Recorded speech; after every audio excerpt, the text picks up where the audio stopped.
Hello and welcome back. Today we're in one of the clinic rooms for a little change of pace.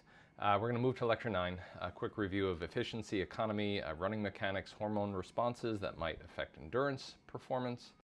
We're going to cover some other stuff too, drafting, energy cost curves, endocrine hormones like T3, T4, insulin, glucagon, and the catecholamines. And this is all based on Bloom's taxonomy, so use these questions to test your understanding. And remember, right, if you master the concepts now, it just makes the later much easier on final exam. All right, let's do it. Again, starting off easy here. So question 1, which hormone primarily raises basal metabolic rate? Is it epinephrine, testosterone, T3, T4, glucagon, or cortisol? And this is pretty straightforward here. It's T3, T4, right? So the thyroid hormones increase your overall mitochondrial activity, protein turnover. It leads to this sustained elevation in your basal metabolic rate. And that's a pretty straightforward question. Number 2, which source supplies most catecholamines during low to moderate exercise? Is it the adrenal cortex, the adrenal medulla, the thyroid gland, the pancreas, or the anterior pituitary? Another straightforward one, just got to remember it, this is the medulla. That releases epinephrine, norepinephrine into the circulation during that sympathetic activation that is associated with exercise. All right, question 3, which tissue responds to norepi and epi by increasing fatty acid mobilization? Liver, kidney, brain, adipose, or skeletal muscle? Again, pretty straightforward stuff here. This is adipose, right? Catecholamines stimulate lipolysis in adipose tissue via those beta-adrenergic receptors. Question 4, which hormone pair rises most predictably during endurance exercise? Is it insulin and testosterone, T3 and T4, epinephrine, norepinephrine, glucagon, insulin, or growth hormone and prolactin? Again, hopefully straightforward. Epi and norepi, the sympathetic nervous system activation during endurance exercise really consistently elevates the epi and norepi levels. Question 5, why do two runners with different economy values show different O2 curves at the same speeds? You got to think about this one a little bit. Is it one has higher body temperature? Running economy determines oxygen cost per unit velocity. Is it one produces more lactate? Is it that the tidal volume differs, or one has a higher VO2 max? And this one's the running economy, right? So the running economy reflects your oxygen cost of maintaining a given velocity. So a better economy therefore results in a lower VO2 at the same speed. Moving up now, question 6, what did Daniels report about treadmill versus track running? This is something that we cover in lecture. You can kind of look it up if you're not remembering this study, but it's basically comparing the energy costs, speeds, VO2. Is it track running requires more VO2 at all speeds? Treadmill running requires slightly more VO2. They're nearly identical when treadmill grade is about 1%. They cannot be compared at all, or the differences only occur at very high sprint speeds.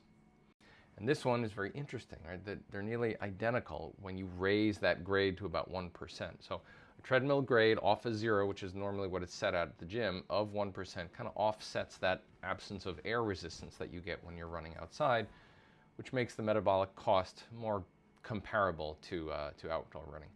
Side note here, people also inherently feel that the track pulling your leg as the track is moving along on the treadmill doesn't really challenge your hamstrings, and you need a little bit of a grade to get that same tension on your hamstrings. And this has been really clearly observed in lifelong treadmill runners. They all report hamstring soreness and hamstring injuries when they do a 5K outside for the first time. I've seen that in person covering 5Ks and half marathons in the tent. There are hamstring injuries that come in all the time, and those are all the people that did the bulk of their training on a treadmill. Question 7. What is the biggest reason walking becomes less efficient than running at high speeds? Is it ventilation limits? Leg stiffness increases? Walking requires more mechanical work to maintain the gait? Is it increased T3, T4 levels? Or is it reduced elastic energy storage? And this one is that walking requires more work to maintain that gait. At higher speeds, walking requires excessive mechanical walk to maintain a walking gait mechanics, which actually increases your energetic cost. So at a certain speed, you kind of get to a crossover where running actually becomes more efficient.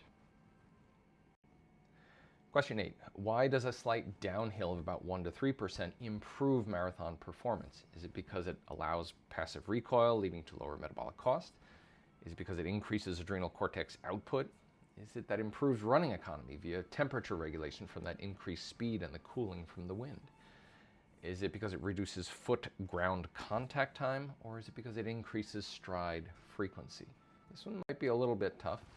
A mild downhill here allows the greater use of elastic and potential kinetic energy, that passive recoil, which just reduces the overall metabolic demand. So this one is an interesting one. We see this all the time. The classic one is, if you want to look this up, the tunnel light marathon. It's pretty much just a straight, slight downhill grade in, where is it? I think it's kind of in the general Pacific Northwest of the US. Don't quote me on that. It might be in the Midwest, where you do go through a tunnel, and everyone clearly records their PRs and their fastest marathon times. And many people at that marathon are able to qualify for Boston because of that high speed and that faster time.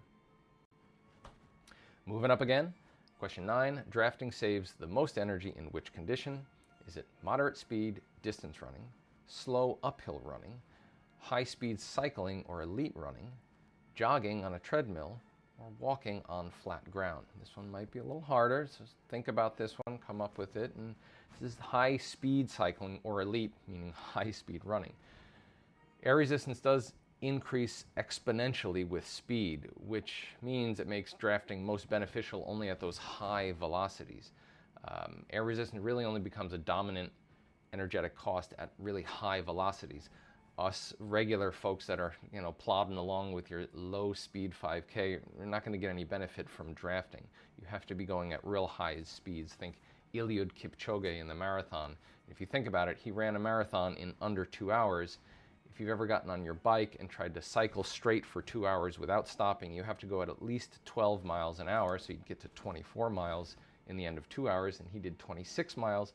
And if you think of how fast you go 12 miles an hour on a bike, think of how fast he's running with his legs. It's very fast. And question 10. Which runner characteristic increases the magnitude of wind resistance? Another related question here. Is it smaller surface area, lower running speed, greater frontal area, higher cadence, or shorter stride length? This one, interestingly, is a greater frontal area, right? Wind resistance is directly proportional to your frontal surface area, which just increases the force required to overcome that air drag as you're running forward or cycling forward at any given speed. So a larger frontal profile here increases your drag. And this is why athletes run with their elbows tucked in and wear tight shirts, so there's no looseness and creating a wider frontal area. Cyclists reduce their frontal area by going aero using those bars. All right, that's it. I'll see you in the next video.